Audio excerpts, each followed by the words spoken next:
Hai teman-teman, selamat datang di IT News, tempatnya berita aktual dan fakta yang jarang diungkap media lain. Yuk dukung kami dengan cara subscribe, like, komen, dan share, supaya lebih banyak orang tahu apa yang sebenarnya terjadi.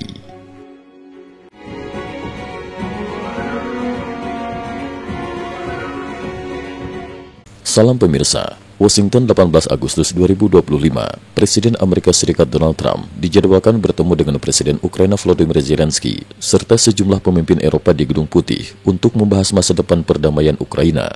Pertemuan ini dinilai sebagai langkah paling signifikan sejak dimulainya perang Rusia-Ukraina.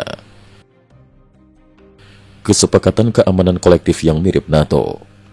Sehari sebelum pertemuan, utusan khusus Trump, Steve Witkoff, menyampaikan kepada CNN bahwa Presiden Rusia Vladimir Putin bersedia menerima skema jaminan keamanan kolektif bagi Ukraina.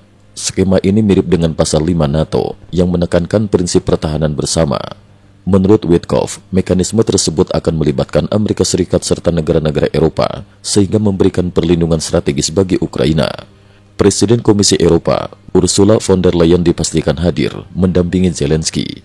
Beberapa pemimpin Eropa yang dijadwalkan ikut serta, antara lain Kanselir Jerman Olaf Scholz, Presiden Prancis Emmanuel Macron, Perdana Menteri Inggris Keir Starmer, Perdana Menteri Italia Giorgia Meloni, serta Presiden Finlandia Alexander Stubb. Sekretaris Jenderal NATO Mark Rutte juga disebut mungkin hadir mengingat hubungannya yang erat dengan Trump. Eropa berharap momentum ini bisa membuka jalan bagi KTT trilateral AS Rusia-Ukraina yang berpotensi menghasilkan jaminan keamanan resmi bagi Ukraina. Pernyataan Trump dan sikap Washington. Melalui unggahan di media sosialnya, Trump menyebut telah terjadi kemajuan besar dalam isu Rusia dan meminta publik menunggu perkembangan berikutnya. Ia menegaskan keinginannya untuk mencapai kesepakatan damai yang cepat dan menyeluruh. Menteri Luar Negeri AS Marco Rubio dalam wawancara dengan Fox News menjelaskan bahwa inti pembahasan adalah bentuk jaminan keamanan yang akan diberikan kepada Ukraina. Ia menekankan bahwa meskipun perang berakhir, ancaman Rusia dalam 2 hingga 3 tahun ke depan tetap nyata. Karena itu, AS dan Eropa tengah menyiapkan kerangka perlindungan yang lebih detail. Rubio menambahkan, bila Trump menyetujui jaminan keamanan langsung, maka itu akan menjadi sebuah konsesi besar yang menegaskan prioritas utama perdamaian. Saat ditanya mengenai konsesi yang diberikan Putin, Rubio menolak menjawab rinci. Menurutnya, negosiasi tingkat tinggi harus tetap dirahasiakan agar mencapai kompromi.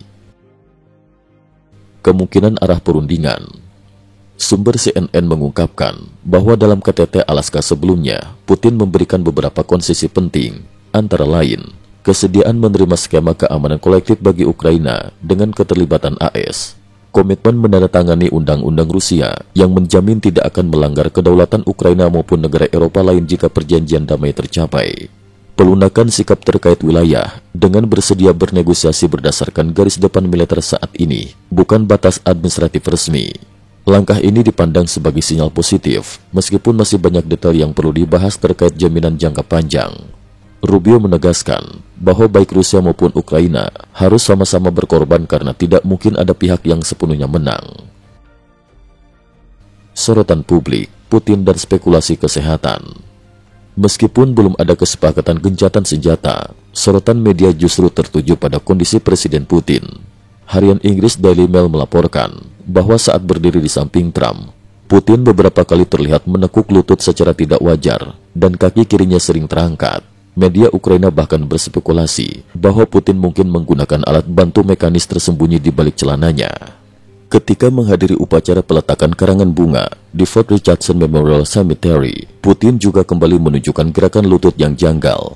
Hal ini memicu spekulasi luas mengenai kondisi kesehatan maupun stabilitas mentalnya. Ukraina perluas sanksi teknologi. Di sisi lain, pada 16 Agustus 2025, Presiden Zelensky menandatangani dekret baru yang memperluas sanksi terhadap 39 individu dan 55 perusahaan terkait dukungan teknologi drone berbasis AI bagi Rusia.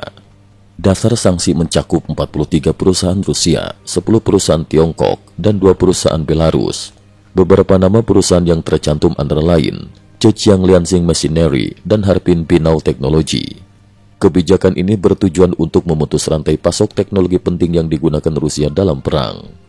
Cukup sekian dulu, terima kasih atas perhatiannya. IT News juga memiliki channel di platform kancing.com. Mohon kunjungan dan bantu subscribe agar bisa mengikuti perkembangan dunia tanpa batas. Terima kasih. Link kancing ada di dalam description.